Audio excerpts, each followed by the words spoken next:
Welcome back to Coin Consciousness, your one-stop shop for everything crypto. I'm your host Hans, and today we're speaking about NFTs. For those of you that don't know what NFTs are, NFT stands for non-fungible token. An NFT is a cryptographic asset on a blockchain with unique identification codes and metadata that distinguish them from each other. These NFTs are so distinguishable that they cannot be substituted, subdivided, or copied. That is because a record of each individual NFT is stored on a blockchain. This is used to certify authenticity of ownership. First up today, what we want to speak about is Crypto.com CRO token surging after it launches the World Cup NFTs with Coca-Cola. 10,000 NFTs will be hosted on Crypto.com's blockchain based on heat maps from World Cup matches. CRO climbed as much as 10% after the press release hit. And though it slipped to an 8.5% advance at press time, CRO remains one of the top performing digital assets on the day. However, CRO remains lowered by about 50% over the past month in the FTX-related crumbling in the cryptocurrency markets. Crypto.com said it would be hosting on its blockchain 10,000 NFTs created by Coca-Cola and digital artist G-Monk. The NFTs were produced by tracking via so-called heat maps in-game movements of players during matches at the Qatar World Cup.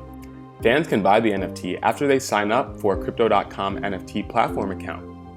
For a chance to win a Coca-Cola Piece of Magic NFT, fans can register on Coca-Cola's Fan Zone website. This year, FIFA's World Cup will be the first to leverage Web3 technology, Stephen Kalawatz, Chief Marketing Officer at Crypto.com, said in the release. It's a privilege to partner with Coca-Cola and G-Monk to memorialize these historical matches that will forever be captured on the blockchain. Together, we are creating a completely new form of memorabilia. So now, this is new for soccer, but we kind of saw something similar happening with NBA Top Shots. NBA Top Shots allowed buyers to save some of the best moments of players.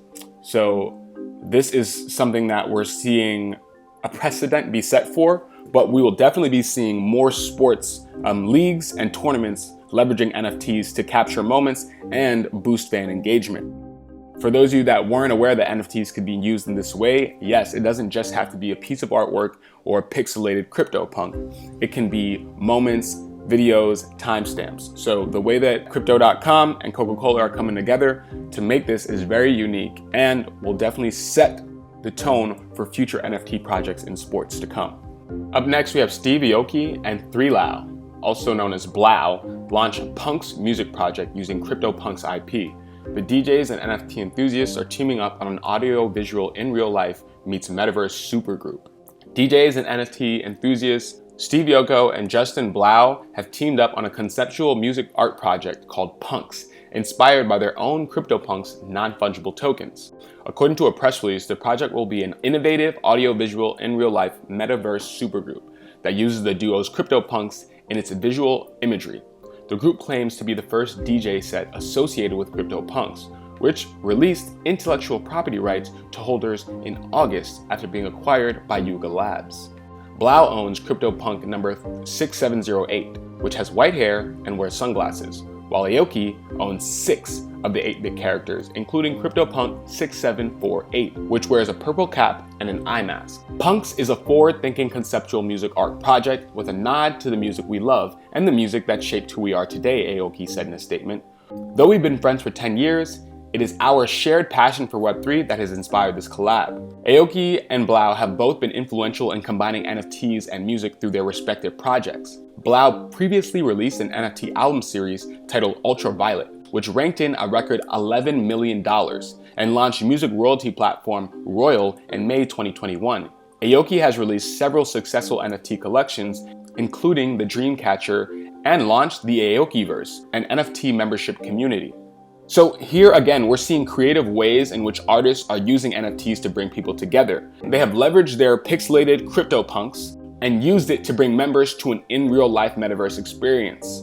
Aoki and Blau are definitely innovators in the space, but younger artists should definitely look to them when creating their own innovative ideas. Can't wait to see what comes of this PUNX collection between these two musical geniuses.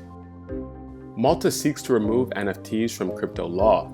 The move anticipates new EU legislation by excluding non-fungible assets. Malta's Financial Services Authority said Monday it wants to remove service providers for non-fungible tokens from the scope of its 2018 virtual assets law as it prepares for new European Union crypto legislation. The country's 2018 Virtual Finance Asset Act requires service providers to be authorized and to publish a white paper of investors' information before they issue a digital token. That goes further than the EU's markets in crypto assets regulation, which is set to apply in Malta and across the bloc in 2024. The authority considers that it would be prudent that certain VFAs, which display clear characteristics of unique and non-fungibility, also be excluded from the VFA framework. The regulator said in a consultation paper, during a period of consultation, interested parties can provide feedback to proposed rule changes. The consultation period will end on January 6th.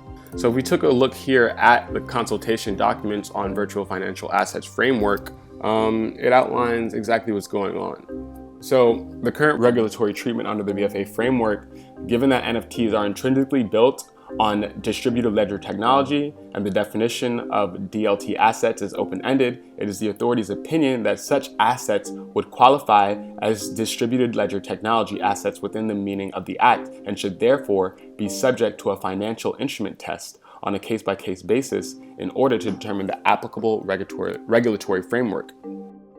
The authority further notes that due to the residual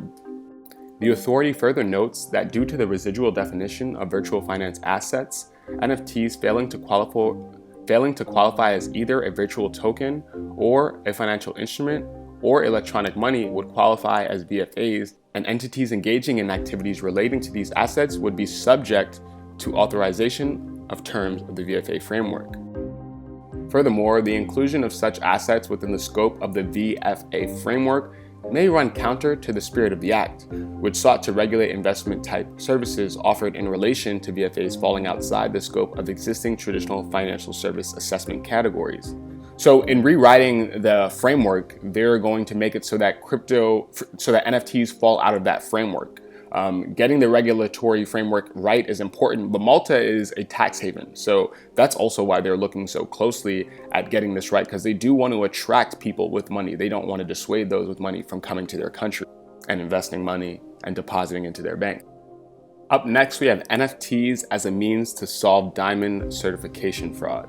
So non-fungible tokens are being used to serve as digital GIA diamond certificates to ensure immutability, transparency, and proof of ownership. It is reported that in 2005, the Geomological Institute of America, which is one of the most trusted sources of evaluating gemstone quality, was accepting bribes to upgrade its GIA reports. According to sources, a lawsuit was filed against GIA in 2005 due to payments being accepted to upgrade the quality of diamonds substituted for grading. In addition, the consumers were able to resubmit a diamond for examination at GIA for any reason.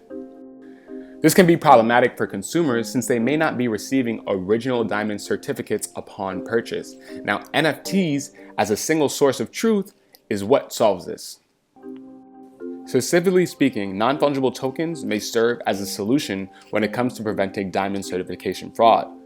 Mike Moldowski, founder and creator of Diamond Dawn, told Cointelegraph that diamond certification reports should be placed on a public blockchain network to ensure that documents can't be manipulated. Having a diamond certificate as an NFT on an Ethereum blockchain can ensure immutability, proof of ownership, and visibility for both retailers and consumers, he said. In order to demonstrate this, Moldowski explained that Diamond Dawn is a high-level NFT art project that will place 333 GIA certified diamonds on the Ethereum blockchain as ERC-721 tokens. Privately invited participants will then be able to purchase these diamonds as NFTs. According to Moldowski, participants will be able to purchase a limit of one diamond NFT with weight varying between 0.4 to 0.8 carats for the price of 4.4 Ether.